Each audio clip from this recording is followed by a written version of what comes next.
செய்கிற எல்லா காரியங்களுக்காக ஆண்டவருடைய நாமத்தை நான் மகிமைப்படுத்துகிறேன். கர்த்தர் நம்மை ஆசீர்வதிப்பாராக. ஹல்லேலூயா, ஹல்லேலூயா.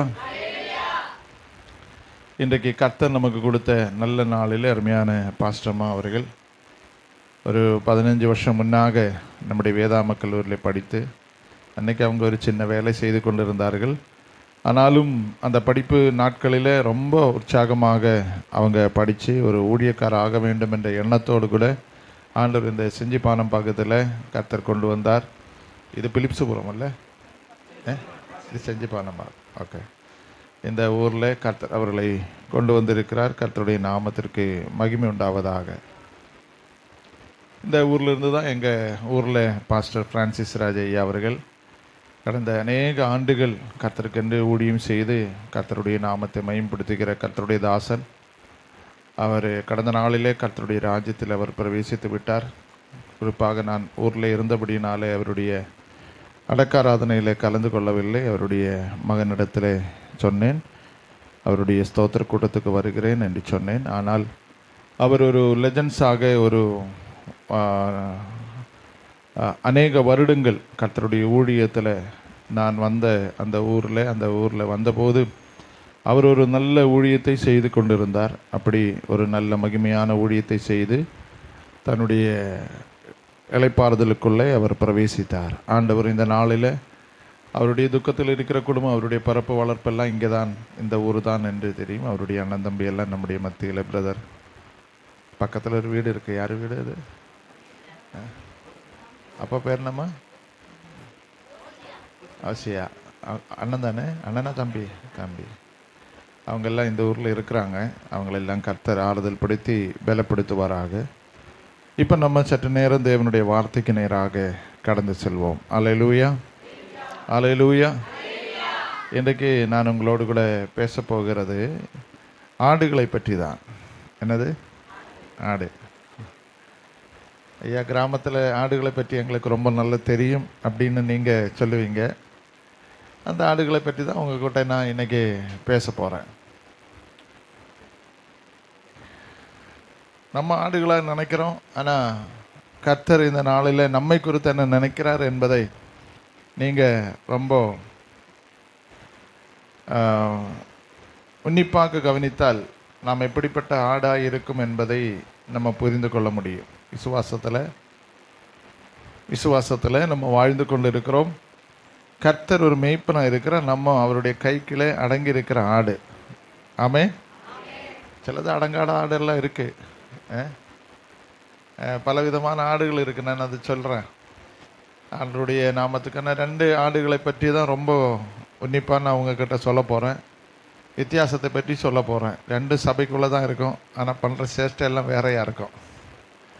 பிரைஸலோ, பிரைஸலோ.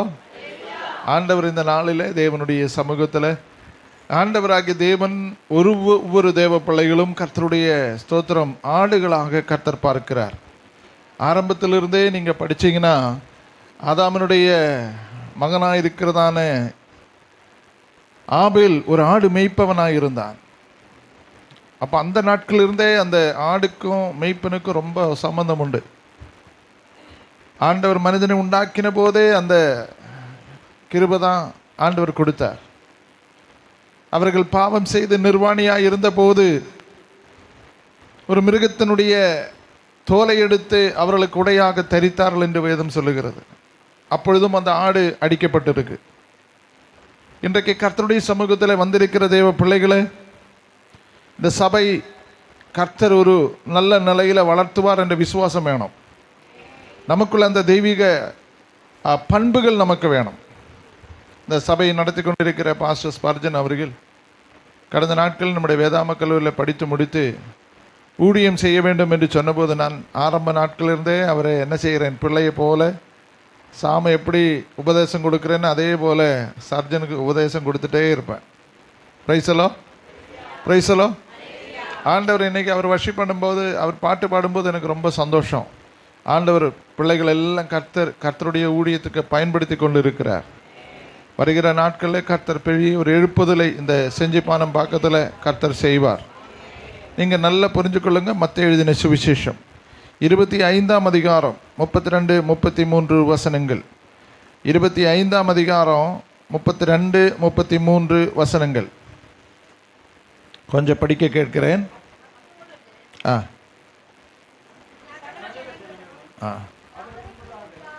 மைக் இருந்தால் படிங்களேன்.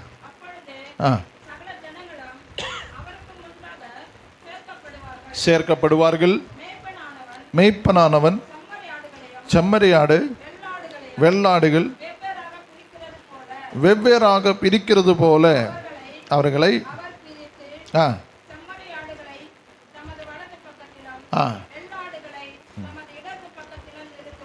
நிறுத்துவார். பிரைசலோ. அப்போ மெய்ப்பனானவன், பிரதான மெய்ப்பனாயிருக்கிற கர்த்தர் 2 ஆடுகளை அந்த இடத்துல கூட்டி சேர்க்கிறார். இது 2 ஒரே மந்தையில் தான் இருக்கு. இப்போ ஆடுகள் என்று சொன்னாலே நமக்கு தெரியும், தேவனை ஏற்றுக்கொண்ட விசுவாச பிள்ளைகள் அவர்கள் தான் யாரு? ஆடுகள். அதில் 2 வகையாக பிரிக்கிறார்கள். ஒன்று வெள்ளாடு, இன்னொன்று செம்மறியாடு. நீங்கள் எந்த கூட்டம், எந்த ரகம்னு சொல்லுங்களேன். செம்மறியாடு, வெள்ளாடு இல்லையா? ஏன் சொல்கிறீங்க செம்மறியாடுன்னு? நல்லா இருக்கு அந்த ஆடு, ஆட்டுக்கறி நல்லா இருக்குன்றீங்களா? எதனால்? 2 கூட்டத்தை பிரிக்கிறார்கள். ஒன்று வெள்ளாடு ஒரு பக்கமாய், வெள்ளாடை எங்கே நிறுத்துறாங்க? இடது பக்கமாக. செம்மறியாடை வலது பக்கமாக நிறுத்துறாங்க. இப்போ ஆண்டவர் வேதத்தை முழுவதும் நீங்கள் தியானித்து பார்த்தீங்கன்னா கர்த்தர் வல பக்கத்தில் தான் துணையாக இருக்கிறார். அப்போ முதல்ல நம்ம புரிஞ்சிருக்க வேண்டியது, தாவீது சொல்லும்போது சொல்கிறார், கர்த்தரின் வலப்பக்கத்தில் இருக்கிறபடியினால் நான் அசைக்கப்படுவதில்லை. வலப்பக்கம் என்று சொல்லுகிறது நமக்கு ஒரு ஸ்ட்ராங்ஃபுல் ஃபவுண்டேஷனை கர்த்தர் பார்க்கிறார். ஒரு நல்ல அஸ்திபாரம் உள்ள ஒரு உறுதியான விசுவாசியை கர்த்தர் காண்பிக்கிறார். அவங்கள பார்த்து தான் 2வது கர்த்தர் ஒரே மந்தையில் தான் மேயுது, ஒரே கூட்டத்தில் தான் இருக்குது. எல்லாம் ஒரே கூட்டமாக இருக்குது. செம்மறியாடும் வெள்ளாடு எல்லாம் ஒரே கூட்டம். ஆனால் சுபாவம் தான் வேற. 2 நிலையில தான் செயல்பட்டு கொண்டு இருக்கும். நீங்கள் தேவனுடைய வசனத்தை படித்தீங்கன்னா இந்த செம்மறியாடும் வெள்ளாடும் ஒருபோதும் ஒன்றா இணையாது. அது எப்போதும் பிரித்து கொண்டு தான் இருக்கும். சபையில் 100 விசுவாசி இருந்தால் 50 விசுவாசி பயன்படுகிறவங்களாக இருக்கும், 50 விசுவாசி போக்குவரத்துமாக இருப்பாங்க. அவங்கள கண்ட்ரோல் பண்ண அவங்களுக்கு கோபம் வந்துடும். ஜெபம் பண்ணுங்க, பாட்டு பாடுங்க, ஆராதிங்க, சபையில் ஏதாவது ஒரு நல்ல காரியம் செய்கிறதுக்கு பிரயாசப்படுங்க, ஆண்டுடைய ஆலயத்துக்கு நீங்கள் தூணா நில்லுங்க அப்படின்னு எல்லாம் பார்த்தேன். நான் வருவேன் போவேன். போக்கும் வரத்துமான விசுவாசிகள் யார்? வெள்ளாடு. என்ன இருக்கும்? போக்கும் வரத்துமாக இருக்கும். அதற்கு அதை பற்றி ஒரு சிந்தனை கிடையாது. சபை என்றதான உணர்வு கிடையாது. மெய்ப்பெண் இல்லாத ஆடுகளைப் போல் அது சுற்றிட்டு இருக்கும், இஷ்டத்துக்கு போகும் வரும். ஆனால் செம்மறியாடு அப்படி அல்ல. அவங்களுக்கு இவங்களுக்கு இருக்கிறதான ஒரு 7 குணத்தை பற்றி நான் உங்ககிட்ட சொல்ல விரும்புகிறேன். இந்த செம்மறியாடு ஸ்தோத்திரம் நிறம் மாறாது. ஆனால் வெள்ளாடு பல நிறத்தில் இருக்கும். சபையில் ஒரு நிறம் தான். இந்த செம்மறியாடு ஒயிட்டாக தான் இருக்கும். அதுக்கு புள்ளியும் கிடையாது, அதுக்கு வேறு கலரும் கிடையாது, அது கருப்பும் கிடையாது. கலர் ஒன்று தான். அன்னைக்கு இருந்தவங்க இன்றைக்கி இதே தான் இருப்பாங்க. ஆனால் வெள்ளாடு பல கலரில் இருக்கும், கருப்பாக இருக்கும், சிலது கருப்பும் வெள்ளையுமா இருக்கும். நீங்கள் ஆட்டை பற்றி உங்களுக்கு சொல்ல வேண்டிய அவசியம் இல்லை. விதவிதமான கலர் இருக்கும். மஞ்சள் கலரில் இருக்கும், இன்னொன்று சாம்பல் கலரில் இருக்கும், இன்னொன்று ஆஷ் கலரில் இருக்கும். ஆஷ் கலரில் அந்த மண் மாதிரி உள்ள ஒரு கலரில் இருக்கும். பல விதமான கலர் இருக்கும். ஆனால் செம்மறியாடுக்கு கலர் ஒன்று தான். அது எத்தனை குட்டி போட்டாலும் அதே கலர் தான். அப்போ செம்மறியாடு எப்போதும் தன்னுடைய நிறத்தை மாற்றாது, தன்னுடைய கிரியைகளில் எந்த மாற்றம் வராது. என்னைக்கு ரட்சிக்கப்பட்டாங்களோ அன்னையிலிருந்து ஒரே நிறமாக இருக்கும். இந்த வெள்ளாடு அப்படி இல்லை. வீட்டில் ஒரு நிறம், சபையில் ஒரு நிறம், வேலை மேலே ஒரு நிறம், எங்கே போகிறது அங்கெல்லாம் வேஷம் மாறிடும்.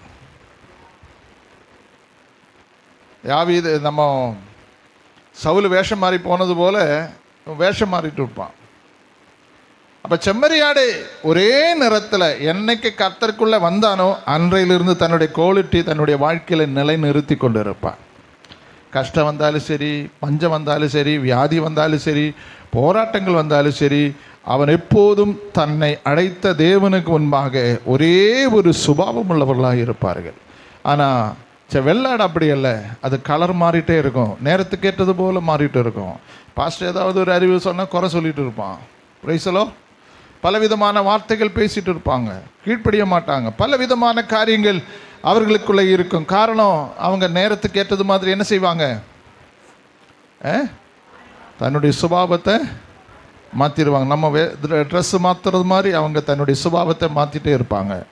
அப்போது வெள்ளாடு ஒருபோதும் தன்னுடைய சுயத்தை காண்பதற்கு அரிதாய் காணப்படுகிறது. சுயம் ஒருபோதும் அவனுடைய வாழ்க்கையில் சுயம் வெளிப்படுகிறதுனால தெய்வீக பண்புகள் அவனுடைய வாழ்க்கையில் வருகிறது ரொம்ப ரொம்ப கஷ்டமாக இருக்கிறது. இரண்டாவதாக அந்த ஆடுகள் என்ன செய்யும்னு சொன்னால், இந்த செம்மறி ஆடு கூட்டத்தோடு கூட தான் இருக்கும், தனியே போகாது, ரொம்ப பயந்து வாழும். ஆனால் இந்த வெள்ளாடு எங்கே வேணாலும் சுற்றிட்டு வரும், தனியாக போயிடும். அது எங்கே வேணாலும், அதுக்கு தைரியம் இருக்குது, வா ஒரு நாள் பார்த்துக்கலாம் அப்படின்னு உள்ள தைரியத்தில் அது எங்கே வேணாலும் போகும். தனியே மெய்யும், கூட்டத்தோடு கூட மெய்யாது. பிரைஸலோ பிரைஸலோ. இப்போ சபையில் நமக்கு ஒரு 100 ஆடு இருந்துன்னு வச்சுக்கோங்க. ஒரு மனுஷனுக்கு 100 ஆடு இருந்ததான். அதில் ஒரு ஆடு என்னாச்சு, காணாமல் போச்சு. அப்போ இந்த ஆடு என்ன ஆடு, ஒரு சண்டை எங்கே போகுதுன்னு தெரியாது. ஒரு ஞாயிற்றுக்கிழமை பார்த்துட்டு பயங்கர பக்தியாக ஒயிட் அண்ட் ஒயிட்டில் வெள்ளையும் சொல்லையுமா இருப்போம், பயங்கரமாக இருக்கும் ஆராதனை. அவங்க வந்த சபையை எடுப்பதில் அடையும், அடுத்த வாரம் ஆளை காணாமோ, நிலையா நிற்க, தனியாக எங்கேயா சுற்றிட்டு கிடக்கும், எங்கே வேணாலும் போகும். பாஸ்டர் ஏதாவது கேட்டால் உனக்கு இந்த வேலை தேவையில்லை, பாஸ்டர் எதிர்த்து கேள்வி. நீங்கள்லாம் ரொம்ப தங்கமான விசுவாசிகள். இந்த கூட்டத்தில் எல்லாம் நீங்கள் இல்லை, நீங்கள் செம்மறியாடாவே இருந்துருங்க. நான் சொல்கிறது என்னன்னா, இப்படியும் இருக்குன்றேன், தெரியுதா? இப்படி ஒரு கூட்டம் இருக்கு, அதன் மத்தியில் நீங்கள் செம்மறியாடாவே இருக்கணும். அல்லேலூயா, அல்லேலூயா. அப்போ இது எப்போது பார்த்தாலும் அதுக்கு வில் பவர் ஜாஸ்தி. அதுக்கு வில் பவர்னா தமிழில் என்ன சொல்கிறது, சுய தைரியம் ஜாஸ்தி அதுக்கு. அப்போ அது தனியாக எங்கே வேணாலும் மெய், அதற்கு தெரியும். அது மரத்தில் கூட ஏறி அதை ஸ்தோத்திரம், அந்த மெய்ப்பெண் ஸ்தோத்திரம் வச்சிருக்கிற கோல் உடைச்சி அந்த தீனி கொடுக்குற அந்த இலைகள் எல்லாம் உடைச்சி எடுக்கிறதுக்கு பதிலாக இவனே ஏறிடுவான், இவனே கால் தூக்கி ஏற ஆரம்பிச்சிருவான். ஆடு மரம் ஏறிடுறான். ஆனால் இந்த வேலைக்கெல்லாம் எது இந்த செம்மறியாடு அதெல்லாம் செய்யாது. அதுக்கு மெய்ப்பெண் கொடுத்தா சாப்பாடு, இல்லைன்னா தண்ணி காட்டினா அதுக்கு தண்ணி அப்படின்னு மெய்ப்பனுடைய கண்ட்ரோலில் இருக்கிற ஒரு ஆடு தான் செம்மறியாடு. பிரைஸலோ. கடைசியில் நீங்கள் எந்த ரகம்னு சொல்லிடுங்க. அப்போ மெய்ப்பனுடைய கண்ட்ரோலில் இருக்கிற ஒரு ஆடு எப்போதும் அது சுயாதீனமாக ஒரு காரியத்தை செய்யாது.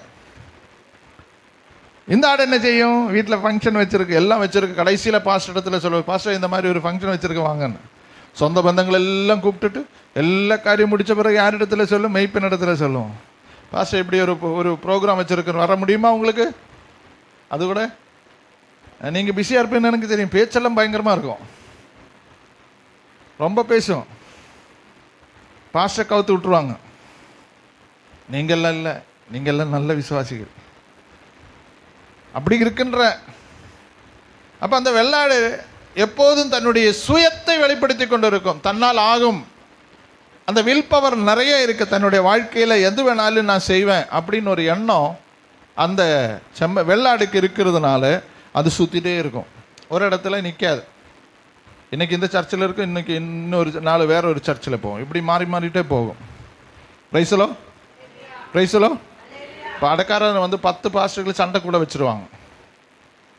என்ன, 2015 எங்கள் சபையில் இருந்தாங்க பாஸ்டர், அதனால் நான் வந்தேன்றாரு அவர். 2018 எங்கள் சபையில் இருந்தேன்னு எந்த பாஸ்டர் இவங்க சொல்லுவாங்க. கடைசியில் அடக்காராதனை யார் செய்யணும்னு எல்லாருக்கும் கன்ஃபியூஷன் ஆக்கி விட்டுருவாங்க. ஒரு தகப்பனன்றல கடைசி வரைக்கும் நிலைச்சு நிற்கிற ஒரு அனுபவம் வேணும் இந்த செம்மறியாடுக்கு. செம்மறியாடு ஒரு போதும் அதில் ஒரு தயக்கம் காட்டாது, எந்த ஆசபாசங்களுக்கும் தலை சாய்க்காது. அவங்களுக்கு கொடுக்கப்பட்டிருக்கிற மந்தையில் தொழுவத்தில் சரியாக சாயங்காலமான போயிடும்.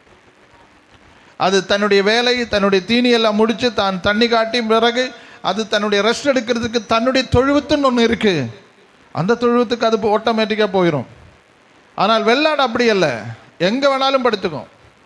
அது தனியே ஒருபோதும் ஸ்தோத்திரம், அது எங்கே போனாலும் யாரும் கேட்க முடியாது என்ற வார்த்தைக்குள்ளே போயிடும். ஆனால் செம்மறியாடு அப்படி இல்லை, அந்த கூட்டத்தோடு கூட தான் இருக்கும், கூட்டத்தோடு கூட தான் மெய்யும், அந்த கும்பலில் தான் அது சுற்றிட்டு இருக்கும். அப்போ ஒரு தேவ பிள்ளை, ஆவிக்குரிய தரிசனம் உள்ளவங்க எப்போதும் ஒரு நல்ல ஐக்கியத்தோடு கூட இருக்கணும்.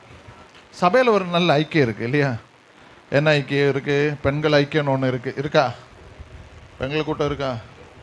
பெண்கள் ஐக்கியம்னு ஒன்று இருக்குது. நல்ல ஸ்தோத்திரம், நல்ல ஆராதனை செய்து நல்ல சகோதரிகள் எல்லாம் கூடி ஜெபிக்கவும் தேவனை ஆராதிக்கவும் ஆண்டோடைய நாமத்தை மகிமைப்படுத்தவும் கர்த்தர் ஒரு கூட்டத்தை வச்சிருக்கிறார். சகோதரர்கள் ஜெபம், சகோதரர்கள் கூட்டம், வாலிபர் கூட்டம், வாலிப சகோதரிகள் கூட்டம், பல கூட்டங்கள் சபையில் வச்சுருக்கிறாங்க. அந்த கூட்டத்துக்கெல்லாம் இந்த ஆடை எப்போதும் முன்பந்தியில் போய் நிற்கும். காரணம், இந்த செம்மறி ஆடுக்கு தன்னுடைய தொழுவத்து தான், அந்த தொழுது தான் அந்த முக்கியம் என்பதை அந்த ஆடு எப்போதும் புரிந்து கொள்ளும். ஆனால் இந்த ஆடுக்கு அந்த தொழுவத்தை குறித்து ஒரு பிரச்சனையே கிடையாது. எங்கே வேணாலுமே, எங்கே வேணாலும் படுத்துக்கும், எங்கே வேணாலும் இருக்கும். அது தொழுவத்தில் மந்தையில் சேர ஆடுகள்னு ஒரு பைபிள் போட்டிருக்கு. மந்தையில் சரியாக சேராது, அதனுடைய வழியே தனி வழி. சில விசுவாசிகள் கேட்டுறீங்களா, என் வழி தனி வழி பாஸ்டர், நான் யாருக்கு அடங்கி போக மாட்டேன், யாருக்கு நான் கீழ்ப்பிடிஞ்சு போகணுன்னு அவசியம் கிடையாது. காரணம் தப்பு இருக்குல்ல, டப்பு பணம் நல்லா படிச்சிருக்குல்ல, சம்பாதிக்கிறது இல்லை, நல்ல சம்பளம் கிடைக்கிறதில்ல, பின்ன யாருக்கு நான் அடங்கணும்? எனக்கு நீங்கள் அடங்கினா உண்டு. இதே மாதிரி தான் வெள்ளாடு இருக்கும். அவங்கள அடக்கிறது யாரும் முடியாது, ஒரே ஒருத்தருக்கு தான் அடக்க முடியும். எவ்வளோ பெரிய கொம்பன் ஆனாலும் மனைவிக்கு கீழ்பட்டு இருப்பான். மனைவிக்கு அலெக்சாண்டர், மகன் அலெக்சாண்டர் ஒருத்தருக்கும் பயப்பட மாட்டார். அரபிக்கடல் பக்கத்தில் வந்து, அரபிக்கடலை நீ ஒரு கரையாக இருந்தால் ஒன்னே நான் கீழ்ப்படுத்தி இருப்பேன். ஆனால் அவனுடைய மனைவிக்கு முன்பாக மண்டி விடுவானா. அவ்வளோ பயம் மனைவிக்கு. இன்றைக்கி அப்படி நிறைய பேர் மனைவிக்கு வாழ்ந்து இருக்கிறவங்க இருக்காங்க. நீங்கள் இல்லை, இருக்காங்க. குடும்பத்துக்கு தலைவர் யாரு? வருஷத்தில் ஒரு தடவை வந்துட்டு இப்படி இல்லாம பேசுறது பாஸ்டர், இப்படி தான் நம்ம பேசுகிறேன், இப்படி தான் நான் பேசுவேன். ஆண்டவருடைய ஆலயத்தில் நீங்கள் எல்லாம் பிரயோஜனப்படணும். புருஷனுக்கு தெரியாமல் சீட்டு கட்டுறது, அது கட்டுறது, இது கட்டுறது, ஒரு காரியத்துக்கு கண்ட்ரோல் கிடையாது. சம்பாதிக்கிறதுன்னு மொத்தம் பிடுங்கிடுவார். அவரை கணவருக்கு 10 ரூபா கொடுமா, அந்த நிலைமைக்கு நீங்கள் போகக்கூடாது. நீங்கள் ஒரு ஸ்டாண்டர்டானவங்க. நீங்கள் சபை எப்போதும் அறிந்து கொள்கிறது, புருஷன் தலையாக இருக்கிறார், சரீரம்தான் நம்ம. அப்போ தலை தான் கண்ட்ரோல் பண்ணணும். குடும்பத்தை கண்ட்ரோல் பண்ணுறது யார்? நான் முறைச்சி பார்க்குறீங்க. ஏன் பாஸ்டர் இதெல்லாம் சொல்கிறீங்களா? அப்படி தான் குடும்பம், சபை அப்படி தான். குடும்பம்னு சொன்னாலே அதுதான், புருஷன் தான் கண்ட்ரோல் பண்ணணும் சபை, வீட்டை. அப்போ இந்த குடும்பம் என்று சொல்லும்போது தேவனுடைய பிரசன்னம் நிரம்புறதற்கு வழிமுறைகளை கர்த்தர் வச்சிருக்கிறார். சில பாருங்க ரொம்ப கஷ்டப்பட்டு தான் இருப்பாங்க, ஆனால் ரொம்ப நல்லா இருப்பாங்க. அவங்களுக்கு போதுமான வசதி வாய்ப்புகள் இருக்காது, ஒரு நல்ல ஸ்தோத்திரம் ரூம் ஒன்றும் சரியாக இருக்காது, ஒரு சாதாரண வாழ்க்கை வாழ்வாங்க, ஆனால் ரொம்ப சந்தோஷமாக இருப்பாங்க. அதனுடைய அர்த்தம், அவங்க குடும்பம் கர்த்தருக்கு பயந்த குடும்பம், கர்த்தருக்கு உண்மையாக வாழ்ந்து இருக்கிற குடும்பம். அவங்களுக்கு இல்லைனாலும் பிரச்சனை இல்லை, இருந்தாலும் பிரச்சனை இல்லை, இது ஒன்றும் அவங்களுடைய மைண்டில் வராது. காரணம், அவங்களுக்கு கர்த்தர் தான் முக்கியம். ஃபஸ்ட்டு ப்ரையாரிட்டி நீங்கள் கர்த்தருக்கு கொடுத்து பாருங்கள், உங்கள் வாழ்க்கையில் ரொம்ப ரொம்ப பிளஸ்ஸிங்காக இருப்பீங்க. அடுத்தவங்களை பார்த்து நீங்கள் வாழக்கூடாது. அவங்களுக்கு அது இருக்குது, நாங்கள் ஒன்றா தானே சர்ச்சுக்கு போனோம், அவர் பெரிய வீடு கட்டிட்டாரு, நாங்கள் வீடு கட்டல, பெரிய ஃப்ரிட்ஜு வாங்கிட்டாரு, நம்ம ஒன்றும் வாங்கலையே, அவங்க பெருசாக அது இது வாங்கியிருக்காங்களே, நம்ம வாங்கலையே, வேண்டாம், அது அவங்களுக்கு கொடுக்கப்பட்டது. நமக்கு என்ன கர்த்தர் அளந்திருக்கிறாரோ அந்த அளவின்படியே கர்த்தர் நமக்கு தருவார். ஏற்ற வேளையில் கர்த்தர் உங்களை உயர்த்தும்படி அவருடைய பலத்த கரத்துக்குள்ளே அடங்கிருங்க. அப்போ இந்த செம்மறியாடு எப்போதும் அடங்கி தான் இருக்கும். அது திமிர்த்தனம் பண்ணாது, வாழ்த்தனம் பண்ணாது, அடங்கி வாழ்ந்து கொண்டு இருக்கும். அந்த ஸ்தோத்திரம் மந்தையில் ரொம்ப பர்ஃபெக்டாக வாழ்ந்து கொண்டு இருக்கும். சபையில் எப்போ பார்த்தாலும் அவங்கள பற்றி ஒரு பேர் வரும், சாட்சி வரும். இந்த சகோதரி பாருங்கள், இந்த பிரதரை பாருங்கள், எவ்வளோ நல்லா இருக்காங்க அப்படின்னு அவங்கள எடுத்து சொல்லக்கூடிய வாய்ப்புகள் சபையில் உருவாகும். Praise the Lord. மூன்றாவதாக, இந்த கொம்பு கொஞ்சம் பெருசாக இருக்கும். வெள்ளாடினுடைய கொம்பு, செம்மறியாடு ரொம்ப சின்னதாக இருக்கும். அப்போது இதுக்கு தலக்கணம் ஜாஸ்தி. அது எங்கே பார்த்தாலும் இடிக்கிறதுக்கு வந்துடும். எது வெள்ளாடு? அது சும்மா இருக்காது. அது மரத்தை பார்த்தாலும் இடிச்சிடும், ஆளை பார்த்தாலும் இடிச்சிடும். எது இடித்தா தான் அதுக்கு சந்தோஷம். அது காரணம் நம்ம சம்திங் கிரேட் என்று சொல்கிறது. நான் கொஞ்சம் பெரிய ஆள். கொம்பு முளைச்சிருக்குல்ல? எப்போ உன்னோட கொம்பு முளைச்சது? எப்போ கொம்பு முளைச்சது? இப்போது பணம் பார்க்காதவங்க பணம் பார்த்துட்டேன்னா ரொம்ப கஷ்டம். ரொம்ப சிறுமையிலிருந்து ஆலயத்தில் வந்து கர்த்தர் உங்களை ஆசீர்வதித்து ஒரு நல்ல நிலையில் கொண்டு வந்த உடனே அதுக்கு ஒரு பேர் இருக்குது, பணத்திமிரு. என்னது? மற்றவங்கள மதிக்காது. அப்போ இவங்களை 2 பேர் ஒரே ஆலயத்தில் தான் இருந்தாங்க. அவங்கள கர்த்தர் ஆசீர்வதிச்சாங்க. பிள்ளைங்க வெளிநாட்டில் போய் சம்பாதிக்க ஆரம்பிச்சிட்டாங்க, பெரிய வீடு கட்டிட்டாங்க, கூட ஸ்தோத்திரம் கம்பவுண்ட் எல்லாம் போட்டுட்டு அப்படியே ஸ்தோத்திரம். இவங்க ஹைட்டில் 2 நாயை வச்சுருவாங்க. வீட்டுக்கு யாரும் வரக்கூடாது. வேறு என்ன? எதுக்கு நாய் வச்சுருக்காங்க? ஒருத்தரும் உள்ள ஏறக்கூடாது. Without permission talk. நாய் ஜாக்கிரதைன்னு போட்டிருக்கு வீட்டில் இல்லை, தெரியுமா உங்களுக்கு? என்ன காரணம்? ஒருத்தரும் வரக்கூடாது. அப்போ தனிமையாக இருக்கணும் அவங்களுக்கு. அவங்க வாழ்க்கை அப்படியே போயிட்டு இருக்கும். காரணம், பணம் அவங்க கண்ணை மறைக்குது. பிரதர், எப்போதும் அறிஞ்சு கொள்ளுங்க, செம்மறியாடு எல்லாரும் வேணும், அரவணைக்கிற ஒரு அரவணைப்பு இந்த செம்மறியாடுக்கு இருக்கு. ஒருத்தருக்கு ஒருத்தர் விட்டு கொடுக்காது. ஒருத்தருக்கு ஒருத்தர் சொல்லிட்டு இருக்காது.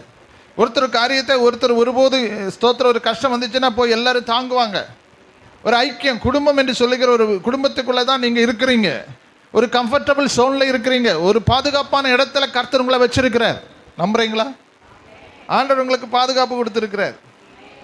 ஒரு இந்துஸ் ஒரு போன வாரத்தில் நான் போய் பிரயாணமாய் போகிற நேரத்தில் ஒருத்தர் சொல்கிறாரு, சார் உங்கள் இதில் தான் நீங்கள் அடுத்தவங்களுக்காக ஜெபிக்கிறீங்க, எங்கே இல்லை அடுத்தவங்க நாசமாக போகணுன்னு தான் நினைக்கிறாங்க. அவன் சும்மா இருந்தால் பரவாயில்ல, அங்கங்கே போய் மந்திரவாதிகிட்ட, அங்கங்கே போய் சூனியம் செய்கிறவங்ககிட்ட போய் அந்த பொறாமையினால் அவங்கள அழிச்சிடணும் அப்படின்னு சொல்லிட்டு மந்திரம் செய்கிறாங்க. ஆனால் உங்கள் இதில் அந்த அம்மாவை ஆசீர்வதி, இந்த அம்மாவை ஆசீர்வதி நான் கேட்டிருக்கேன் அப்படின்றான். அப்போ கிறிஸ்துவர்கள் மட்டும்தான் இன்னொருத்தருக்காக ஜெபிக்கிறது. தனக்காக ஜெபித்தாங்களோ இல்லையோ, அடுத்தவங்களுக்காக ஜெபிக்கிறதுக்கு ஒரு மனசு வருது. அதுதான் தெய்வீக பண்புகள். அதுதான் இந்த செம்மறியாடுக்கு இருக்கும். இப்போ பாஸ்டர், எல்லா விசுவாசியோட பேர் தெரியுமா? ஒவ்வொரு நாளும் அந்த பேர் வச்சு சொல்லி ஸ்தோத்திரம் பண்ணி ஜெபிக்கணும். அதுதான் பாஸ்டருடைய கடமை. சபையில், எங்கள் சபையில் 450 குடும்பத்துக்கு மேலே இருக்காங்க. 1000க்கு மேலே விசுவாசிகள் இருக்கிறாங்க. ஆனால் எனக்கு எல்லாருடைய பேரும் தெரியாது. ஆனால் பாஸ்டம்மா சின்ன பிள்ளைகளோட பேர் வேறு மனசில் வச்சுருக்கோம். காலையில் எந்திரிச்சோன்னா பேர் சொல்கிறதுக்கு 1 மணி நேரம் ஆகும். அந்த அளவுக்கு அவங்க பேர் மெமரி பவரில் வச்சுருக்கிறாங்க. ரொம்ப அந்த ஸ்தோத்திரம் பேர் ஞாபகப்படுத்து எனக்கு ரொம்ப நேர்மறையாக இருக்கும். இன்றைக்கி சொல்கிறது நாளைக்கு மறந்துடும், அந்த மாதிரி மறவி எனக்கு. ஆனால் எங்கள் அம்மா அப்படி இல்லை. அவங்க சொல்லி ஒவ்வொரு நாளும் ஸ்தோத்திரம் சொல்லிகிட்டு இருக்கோம். அவங்க பேர் சொல்லும், நான் ஸ்தோத்திரம் சொல்லுவேன். ஒவ்வொரு நாளும் ஒரு தகப்பன் தன் பிள்ளைகளுக்காக எப்போதும் ஜெபிக்கிற ஒரு அபிஷேகம் அந்த மெய்ப்பனிடத்தில் காணப்பட வேண்டும். அவங்க குடும்பத்தில் தான் கர்த்தர், அந்த குடும்பத்தில் அந்த சபையில் இருக்கிற விசுவாசிகளை தான் ஒரு நல்ல செம்மறியாடாக கர்த்தர் மாற்றுவார். அல்லேலூயா, அல்லேலூயா. இந்த ஸ்தோத்திரம் 100 ஆடு இருந்தாலும் செம்மறியாடாக இருந்தால் மேய்க்கிறது ரொம்ப ஈஸி. ஆனால் வெள்ளாடை 100 ஆடுகளை மேய்க்கணும், ஒரு 4 மேய்ப்பன் வேணும். என்ன காரணம் தெரியுமா? இதுக்கு கயிறு கட்ட முடியாது. அதனால் இது என்ன செய்யும்? தண்ணி பார்த்தா ஒன்று அப்படி ஓடும். ஒரு இலை, மரத்தினுடைய இலை பார்த்தா அது ஒன்று இங்கே கிளம்பும். ஒரு மேய்ப்பனால் மேய்க்கிறதுக்கு கஷ்டம். அப்போ ஒரு 4 மேய்ப்பன் இருந்தால் தான் ஒரு 100 ஆடு. இந்த ஒரு 100 ஆடை செம்மறியாடாக இருந்தால் ஒரே மேய்ப்பன் போதும். எல்லாம் கூட்டத்தோடு கூட தான் இருக்குது, கலைஞ்சு எங்கேயும் போகாது. அது ஈஸியாக இருக்கும். ஆவிக்குரியவர்களை மேய்க்கிறது ரொம்ப ஈஸி. மாம்சத்துக்குரியவர்களை மேய்க்கிறது ரொம்ப கஷ்டம். நம்ம பிரசங்கத்தில் கூட ஏதாவது குறை கண்டுபிடிக்குமான்னு தான் அவங்க பார்த்துட்டு இருப்பாங்க. என்ன தப்பு சொல்கிறதுலாம் கவனிப்பாங்க. நல்லது சொன்னது ஒன்றும் காதில் வராது. ஆனால் என்ன குறை சொல்லி என்ன தேவையில்லாத பேசுகிறதோ அதை மட்டும் காதில் வாங்கிடுவாங்க. ஆனால் இந்த மாம்சத்துக்குள்ளே மேய்க்கிறவங்கள ரொம்ப பாரம்தான், ரொம்ப கஷ்டம்தான். பாஸ்டர்ஸ் பெரும்பாலும் மெட்ராஸில் இருக்க பாஸ்டர் சொல்லுவாங்க, பாஸ்டர் எங்களுக்கு ஒரு 10 சபை மேய்க்கிறது, ஒரு விசுவாசிகளை ஒரு 40 ஒரு 100 பேரை ஈஸியாக மேய்க்கலாம். பாஸ்டர் மேய்க்கிறது இன்னும் ரொம்ப கஷ்டம், ரொம்ப கஷ்டம். என்ன பார்த்து மறைக்கிறீங்க?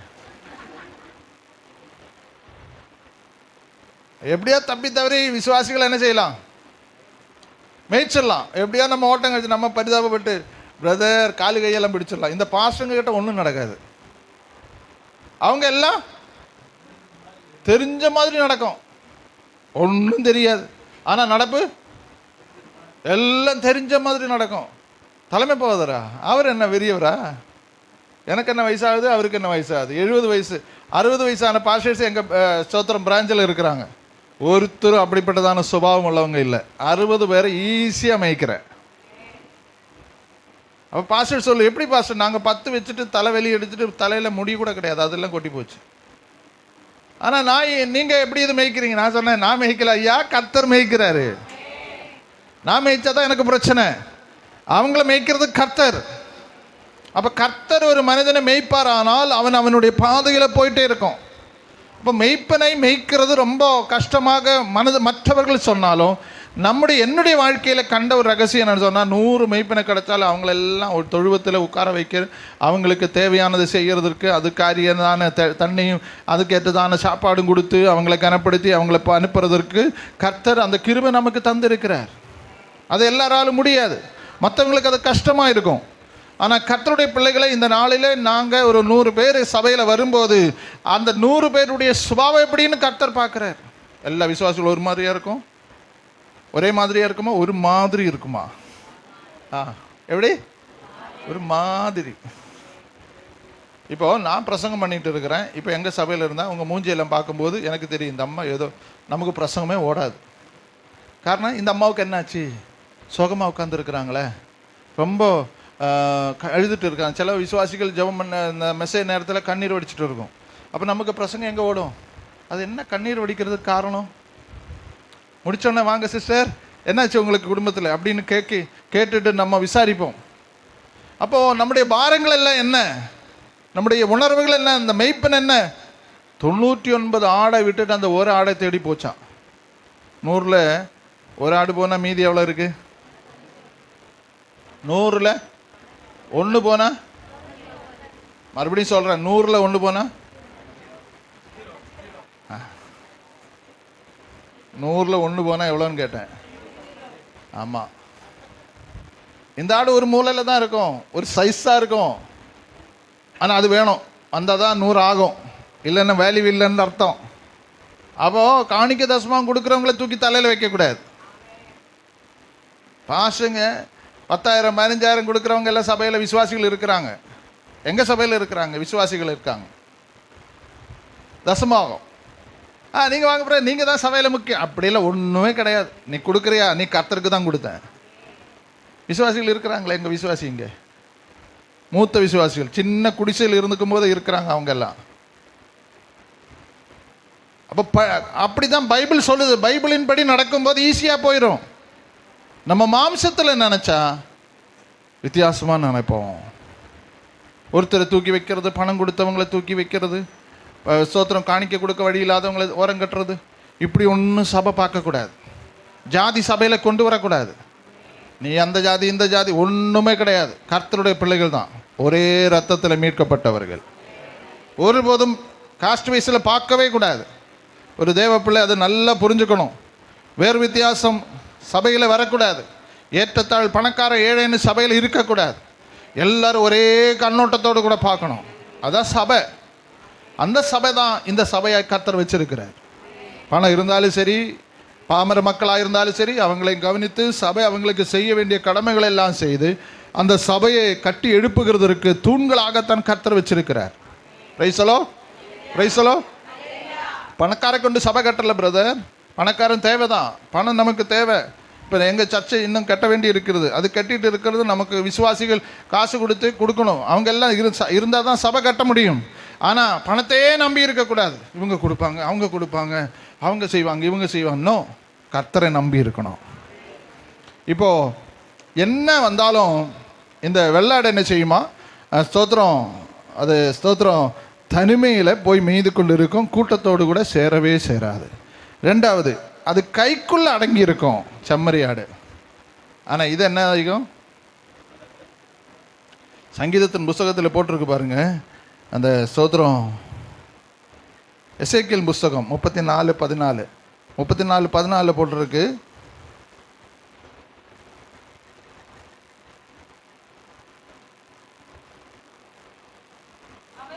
ஆ ஆ ஆ ஆ நல்ல தொழுவத்தில் படுத்துக்கொள்ளும். மேய்ச்சலில் எங்கே இருக்கும்?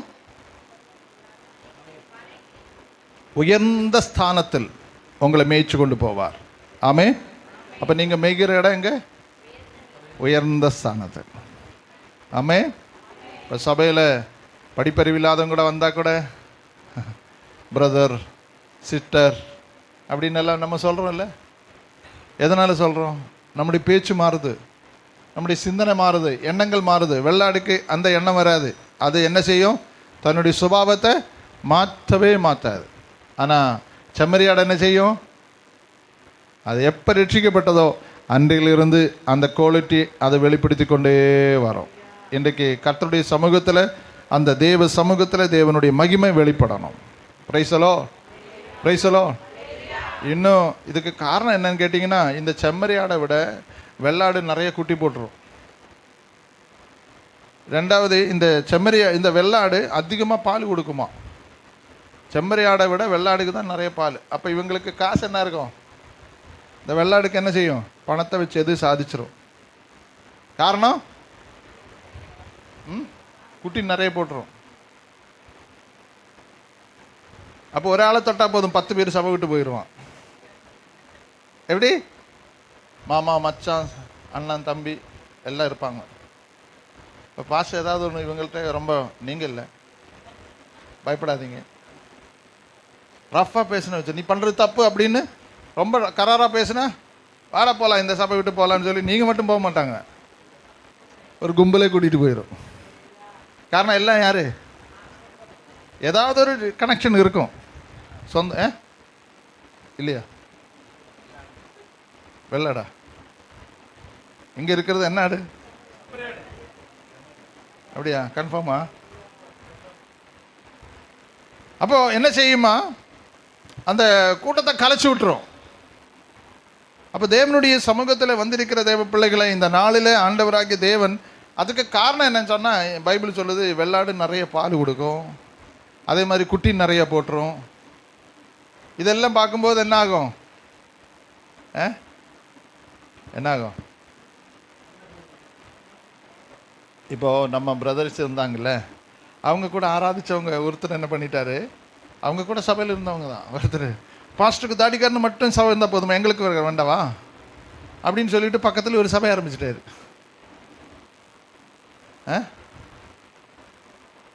இன்னைக்கு அந்த சபையொன்றும் கிடையாது. அப்போது எங்கேயோ ஒரு இடத்துல போயிட்டார். நான் சொல்கிறது, கர்த்தருடைய சித்தத்தின்படி தான் மெய்ப்பனாக இருக்க முடியும். எல்லோரும் மெய்ப்பனாக முடியாது, எல்லோரும் பாஸ் ஆக முடியாது, எல்லாம் கர்த்தருடைய ஊழியம் செய்யலாம். ஆனால் அபிஷேகம் என்று சொல்லுகிறது, ஊழியக்காரனுடைய அபிஷேகமே தனி அபிஷேகம். அந்த ஆடுகளை எவ்வளவு ஸ்தோத்திரம், எவ்வளவு பராமரித்து தாழ்மையாக பொறுமையாக சகிப்புத்தன்மையோடு கூட மேய்க்கிறீங்களோ அந்த அளவுக்கு தான் அந்த ஆடு அந்த தொழுவத்தில் நிற்கும். ஆமே. அப்போ மெய்ப்பன் எப்போதும் ஆடுகளை கேர் பண்ணுற மெய்ப்பனாக இருக்கணும். இப்போ நான் பேசுகிறது 2 பேருக்கு சேர்த்து தான், விசுவாசிகளுக்கு மட்டுமல்ல, போதகருக்கும். ஒரு விசுவாசி ஆடு உடம்பு சரியில்லைன்னா உடனே என்ன செய்யணும்? போய் பார்க்கணும், பிரதர் என்ன என்ன எப்படி ஏது அப்படின்னு சொல்லணும். அவங்க என்ன கொடுத்தாலும் வாங்கி சாப்பிடணும். சிலவங்க சாப்பாடு கொடுப்பாங்க தட்டில், அதுக்கு மேலே ஒரு இலை வச்சு கொடுப்பாங்க. அவங்க சாப்பிட்ற தட்டில் சாப்பாடு கொடுக்கணும். எனக்கு இதெல்லாம் பிடிக்காது. நான் சொன்னேன், அந்த இலை முதல்ல எடுன்னுவேன். நீங்கள் சாப்பிட்ற தட்டில் பாஸ்டர் சாப்பிடணும். உனக்கு என்ன தனியா? நீங்கள் கனப்படுத்துங்க. ஆனால் கிராமத்தில் எல்லாம் பார்த்தீங்கன்னா அந்த இலை மேலே வச்சு தான் சாப்பாடு கொடுப்பாரு. ஒன்றும் அப்படி செய்யக்கூடாது. உங்கள் சரீரத்தில் எங்கள் சரீரத்தில் ஓடுகிற ரத்தம் ஒன்று. அவங்கள நல்ல சாப்பாடு கொடுங்க. இப்போ நீங்கள் ஒரு ஊழியக்காரர் வந்தால் நல்லா கனப்படுத்துவீங்க, அதெல்லாம் செய்யுங்க. ஆனால் ஏதோ பெரிய நிலைமையில் நம்ம காட்டிக்க கூடாது. நட மாறக்கூடாது, உடை மாறக்கூடாது, வாக்கிங் பேச்சு மாறக்கூடாது. எல்லா ஸ்டைலும் ஒன்றாவே இருக்கணும். ஒரு லைஃப் ஸ்டைல் மாற்றவே கூடாது. அது பணம் வந்தாலும் சரி, அது படிப்பு வந்தாலும் சரி, அது ஆடம்பரமாக வாழ்கிற வாழ்க்கை நமக்கு வேண்டாம். நம்ம கர்த்தருடைய பிள்ளைகள், ஆண்டவருடைய சித்தத்தின்படி வாழ்கிற அந்த தாழ்மையான சுபாவம் யாருக்கு? அந்த செம்மறியாடுக்கு இருக்கு. ரொம்ப தாழ்மையாக இருக்கும். நகை போடாதவங்க நகை போடுறதுக்கு ஆரம்பிச்சிச்சுன்னா என்னாச்சு? அது சும்மா இருக்க மாட்டாங்க, இந்த பட்டன் திறந்து விட்டுருவாங்க. என்ன தெரியணும்? என்ன கதையில் 2 மோதிரம் ரியல் எஸ்டேட் பண்ணுறாராம். என்னது? ஒரு இடம் வித்தாச்சு, இவ்வளோ வந்துச்சு, நீ சர்ச்சுக்கு என்ன கொடுத்த? அது என்ன, முதல்ல ரிங்கு செயின். நான் என்ன செய்யணும்? 4 பேர் இதான் வெள்ளாடு. வெள்ளாடு இந்த சேஷம் எல்லாம் பண்ணும். இதெல்லாம் பாஸ்டர் கண்டுக்கூடாது. கண்டிச்சுன்னா ரொம்ப வம்பாயிரும். ரைசலோ அது பெருமையாக இருக்கும். ஓடு, நீ எவ்வளோ வரைக்கும் ஓடுறது ஓடு. எங்கே முட்டி மோதி எங்கே நிற்கணும்னு கர்த்தருக்கு நல்லா தெரியும். எதுக்கு நம்மளை ஆசீர்வதிக்கிறது? ஆபிரகாம் பார்த்து ஆண்டவர் சொன்னார், நான் உன்னை ஆசீர்வதிப்பேன், நீ ஆசீர்வதிக்கிறவங்கள நான் ஆசீர்வதிப்பேன், உன்னை சபிச்சா நான் சபிப்பேன். அப்போ ஆபிரகாம்கிட்ட ஏன் சொன்னார்? நமக்கு ஆசீர்வாதம் வந்தால் அந்த ஆசீர்வாதம் சபைக்கு பயன்படணும். அதுக்கு தான் கர்த்தர் ஆசீர்வதிக்கிறார். நானும் என் குடும்பம் மண்வெட்டி விசுவாசி. மண்வெட்டி விசுவாசின்னா ஒருத்தரது எனக்கு, எல்லாம் எனக்கு எனக்கு எனக்கு. ஆண்டவருடைய பிள்ளைகளை, தேவனுடைய சமூகத்தில் வந்திருக்கிற ஒவ்வொருவரும் அறிந்து கொள்ளணும். எனக்கு ஒரு ஆசீர்வாதம் வந்தால் அது சபைக்கு பயன்படணும். எனக்கு ஒரு நன்மை வந்தால் அது எனக்கு சபைக்கு ஏதாவது ஒரு நிலையில். ஹல்லேலூயா, ஹல்லேலூயா. சபைக்கு ஒரு ஃபேன் வேணும், ஒரு டியூப் லைட் வேணும். அது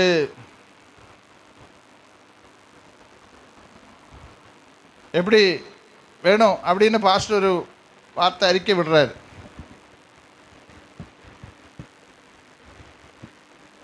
அப்போ ஒரு கிராமத்தில் போனால் ஒரு துரை ஒருத்தர் வந்திருந்தார். அவர் பார்த்தார், இந்த என்னடா இது போட்டிருக்கு, இந்த டியூப்லைட் பட்டியில் ஒரு பேர் போட்டிருக்கு, அதில் நேசமணி பொன்னையா. என்ன பேர்? இந்த வெள்ளைக்காரனுக்கு இது வாசிக்குது நாசமா போனியா அப்படின்னு வாசிக்கிறான்.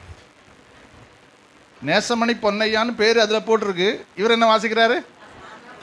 நாசமா போனியான்னு பேர் இருக்கு. என்ன பாஸ்டர் அது? அதுதான் இது, அதுதான் இது. டியூப்லைட் கொடுத்தா கூட தனக்கு பேர் வேணும். இதெல்லாம் இருக்கக்கூடாது விசுவாசிகளுக்கு. இதெல்லாம் செம்மறியாடு இல்லை. இது என்ன என்ன ஆடு? எல்லாம் கொடுத்த என்ன பற்றி பாஸ்டர் என்ன பற்றி எப்போதும் பேர் வரணும். ஒரு நாளைக்கு ஒரு ஆராதனையில் 2 தடவையாவது என் பேர் வந்தால் தான் எனக்கு திருப்தி. இல்லைன்னா அடுத்த வாரம் அது அங்கே உட்காராது.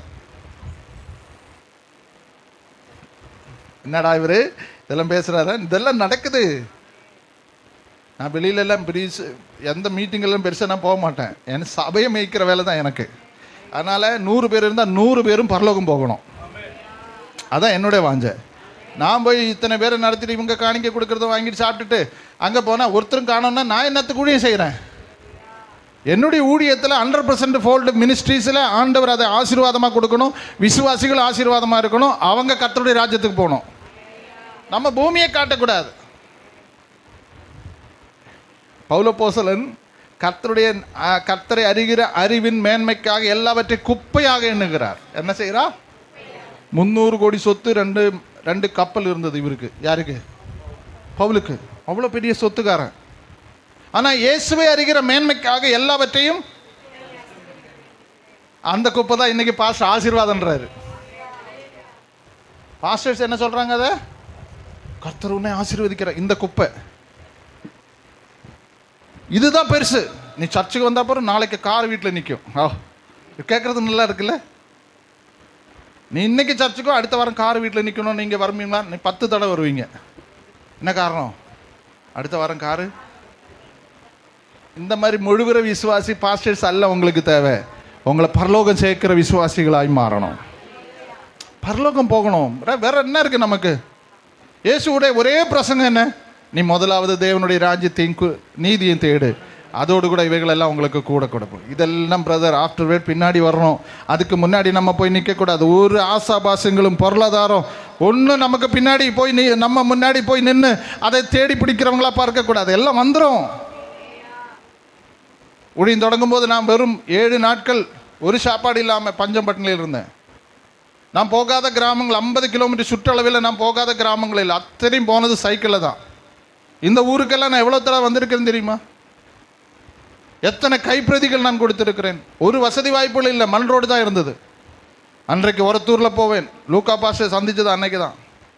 சைக்கிள் மிதிச்சுட்டு கைப்பிரதி கொடுக்கறதுக்காக போனேன். ஒருத்தூரில் ஒரு அம்மா இருந்தாங்க, இந்த லூதரன் சபை சார்ந்தவங்க. அம்மா இல்லை, ஐயா.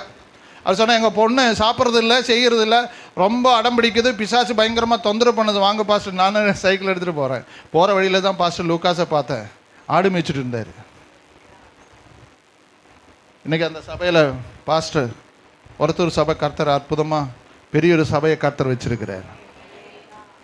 என்னை விட பெரியவர் ஆகிட்டார் பாஸ்டர் லூக்காஸ். நான் யாருன்னே தெரியாது.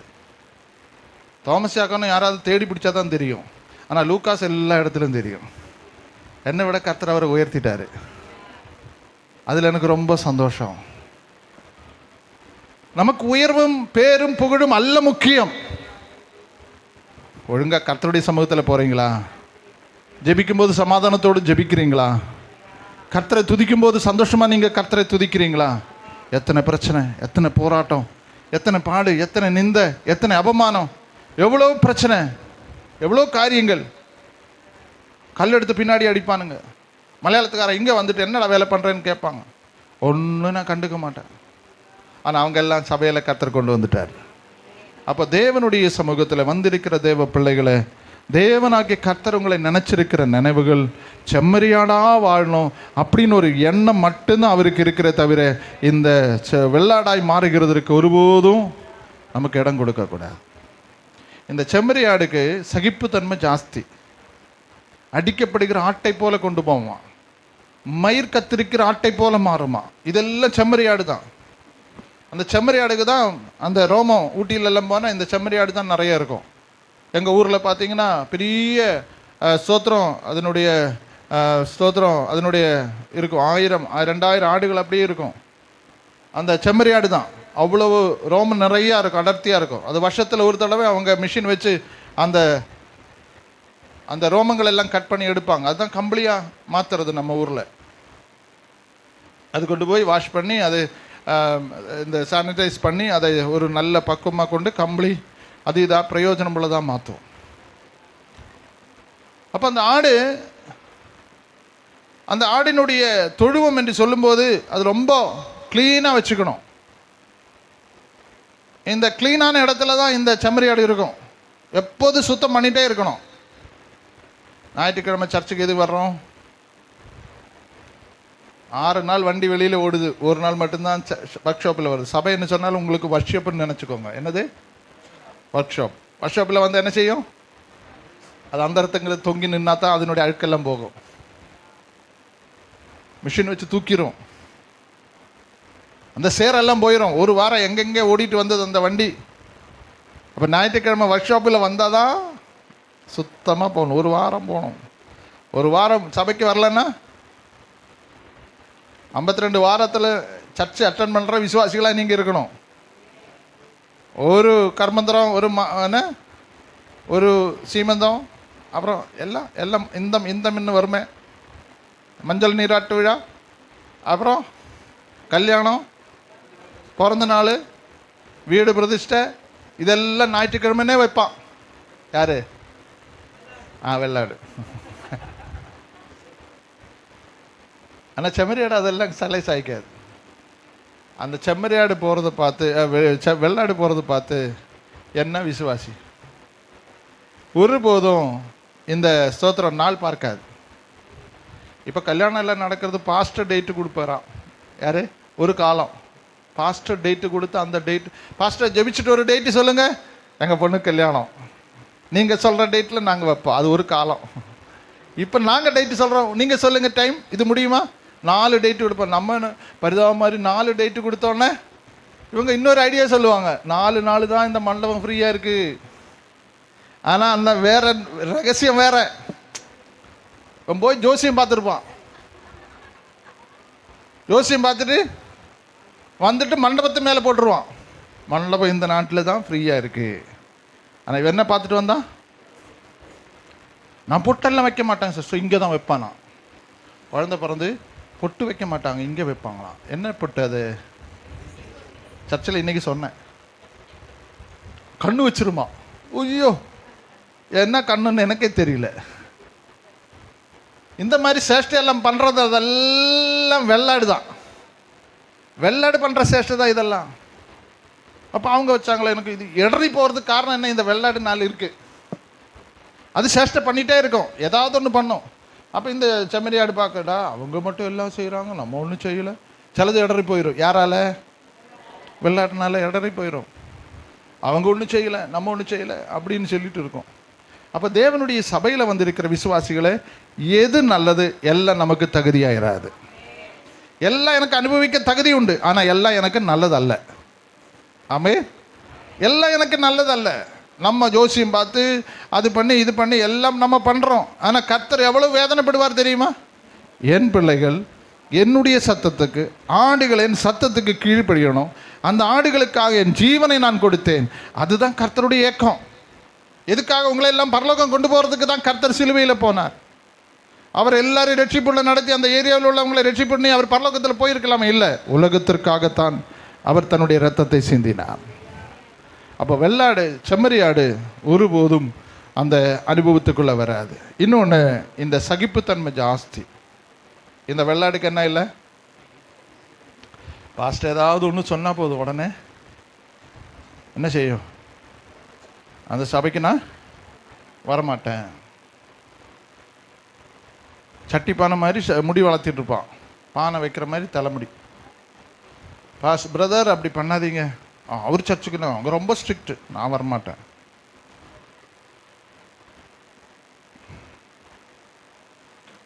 இன்னொரு பேர் தெரியுற மாதிரி ட்ரெஸ்ஸு போட்டுருப்பான், உள் வஸ்திரம் தெரிகிற மாதிரி ஒரு ட்ரெஸ்ஸு நம்ம போடக்கூடாது.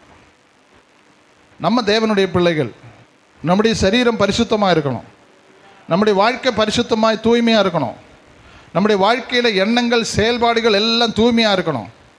உலகத்தான் போடுற ஒரு காரியத்தில் நம்ம தலைசாய்க்கு அவங்க போடுறாங்களே போடு. ஆனால் நீங்கள் அப்படி இல்லை, நீங்கள் பிரித்தெடுக்கப்பட்ட கூட்டம். உங்கள் மேலே கர்த்தர் ஒரு அபிஷேகத்தை வச்சிருக்கிறார். அந்த அபிஷேகம் என்ன? விலை மதிக்க முடியாத ஒரு அபிஷேகம். நீங்களும் நான் ஒன்று மட்டும் தெரிஞ்சுக்க, மதிப்பு எங்கே இருக்குது தெரியுமா? உங்கள் மேலே இருக்கிற அபிஷேகம் தான். அபிஷேகம் உங்ககிட்ட இல்லைன்னா மதிப்பே கிடையாது. ஒரு கைப்பிரதி இப்போ காணும், அது நான் கொடுத்துருக்குறேன். ஒரு மனிதனுடைய வேல்யூ ₹6.60 அப்படின்னு ஒரு கைப்பிரதி இருந்தது. நீங்கள் வாசிச்சிருக்கிறீங்களா? ஒரு மனுஷனுடைய வேல்யூ ₹6.60. அவ்வளவு மெக்னீசியம், 92 மூலக்கூறுகள் நம்ம சரீரத்தில் இருக்குது, 92 எலிமெண்ட்ஸ் நம்ம சரீரத்தில் இருக்கிறது. அந்த சரீரத்தில் இருக்கிறதான எலிமெண்ட்ஸ் எல்லாம் சேர்த்தா இன்றைக்கி விலை ₹6. இன்றைக்கி எவ்வளோன்னு தெரியல, நான் சொல்கிறது ஒரு 20 வருஷம் முன்னாடி அந்த கைப்பிரதி பார்த்தேன், நான் கொடுத்துருக்குறாரு. அப்போ அந்த ₹6.60 ஸ்தோத்திர மதிப்பு தான் இருக்குது. யானை செத்து போனால் டபுள் விலைக்கு விற்றுருவாங்க. என்னது? யானையினுடைய தந்தம். மீன் செத்து போச்சுன்னா அது கருவாடாக்கிடுவாங்க. கரடி செத்து போச்சுன்னா அதனுடைய நகை ரொம்ப மதிப்புள்ளது. சிங்கம், புலி செத்து போயிடுச்சுன்னா அதனுடைய ஸ்தோத்திரம் சரீரத்தில் இருக்கிறதான அந்த தோல் ரொம்ப மதிப்பு. இப்படி எல்லாத்துக்கும் வேல்யூ இருக்கு, ஆனால் மனுஷனுக்கு வேல்யூ இல்லை. ஆனால் உங்கள் மேலே இருக்கிற அபிஷேகத்துக்கு தான் வேல்யூவே. எத்தனை லட்சம் கொடுத்தாலும் கிடைக்காது. அந்த அபிஷேகம் கொடுத்து தான் கர்த்தர் இந்த செம்மறியாடை விலைக்கு வாங்கியிருக்கிறாரு. அப்போ வலது பக்கத்தில் நிற்கிறவங்களை பார்த்து ஆண்டவர் என்ன சொன்னார்? பிதாவினால் ஆசீர்வதிக்கப்பட்டவர்களே, என் எஜமானனுடைய சந்தோஷத்துக்களை நீங்கள் வாங்க.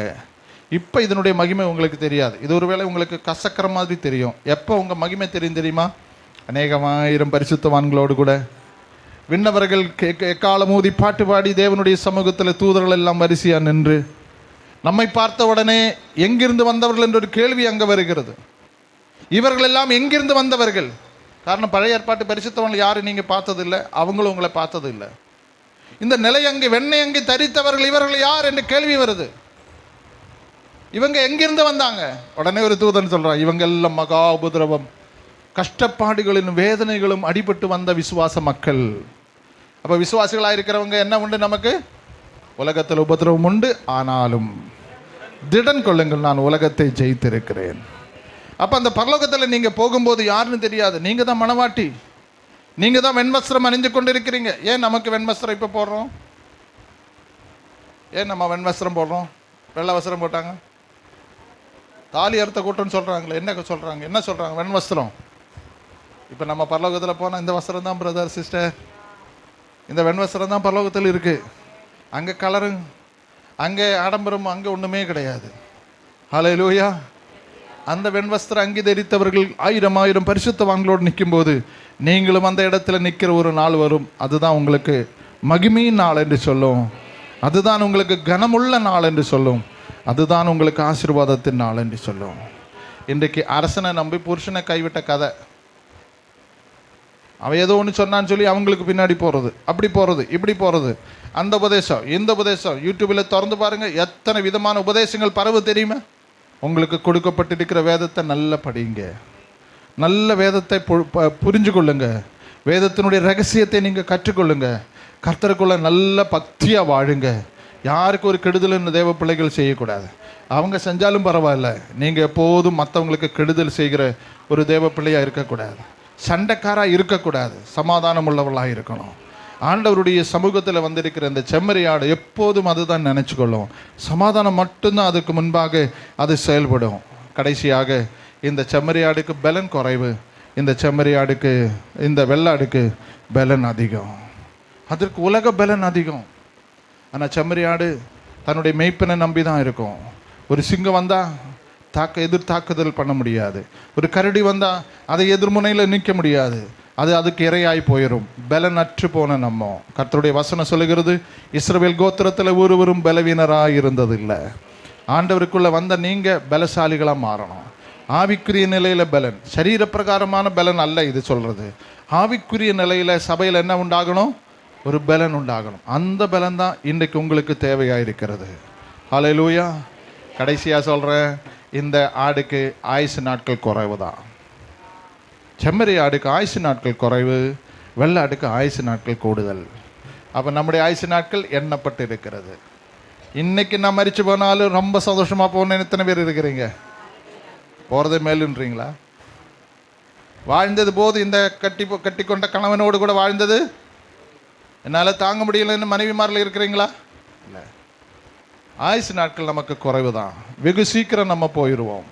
அதிகமான நாட்கள் உங்கள் ஆயுசு நாட்கள் எண்ணப்பட்டு இருக்கிறது. ஒரு புகையை போல இருக்கிறது. காலையில் முளைத்து சாயங்காலம் ஆடி போகிற புல்லுக்கு பூவுக்கும் ஒப்பாக இருக்கிறது.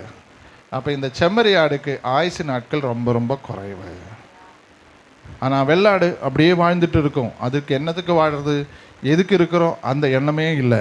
போகிற வரைக்கும் போட்டும், வண்டி ஓடுற வரைக்கும் ஓடட்டும். ஆனால் இந்த செம்மறி ஆடு எப்போதும், ஆண்டவரே இன்னைக்கு நான் மரித்தாலும் நான் பரலோகத்தில் இருப்பேன், இன்னைக்கு நான் வாழ்ந்தாலும் கர்த்தருக்காக வாழ்கிறேன், நான் இன்னைக்கு மரித்தாலும் கர்த்தரோடு கூட இருப்பேன். ஆண்டுடைய சமூகத்தில் தேவன் இந்த நாளில் நம்ம வச்சிருக்கிறது ஆயுசு நாட்கள் இருக்கோ இல்லையோ, கொடுத்த நாட்கள் கர்த்தருக்கு மகிமையாக வாழணும். இந்த செம்மறியாடு எப்போதும் நினைச்சிருக்கிற ஒரு காரியம், அது எப்போதும் தன்னுடைய ஆயுசு நாட்கள் குறைவாக இருக்கிறபடினால பயத்தோடும் பக்தியோடும், அதனுடைய வாழ்க்கை எப்போதும் பயந்த சுபாவம். ஆண்டவர் எப்போ வந்தால் நான் கர்த்தருடைய ராஜ்யத்தில் போகணும் அப்படின்னு சொல்கிறார். அதனால தான் அந்த வார்த்தை சொல்லுது பாருங்க. வலப்பக்கத்தில் நிற்கிறவர்களை பார்த்து என்ன சொன்னாங்க, என்ன சொல்கிறாரு அந்த வசனத்தை படிங்க. 30 சோத்திரம். ஆ ஆ ஆ ஆ ஆ உலகம் உண்டானது முதல் ராஜ்யத்தை சுதந்திரித்துக் கொள்ளுங்கள். அதே போல இடது பக்கத்தில் நிற்கிறவங்களை பார்த்து என்ன சொன்னாரு, அதை கூட கொஞ்சம் படிங்க. இடது பக்கம் நிற்கிறவங்க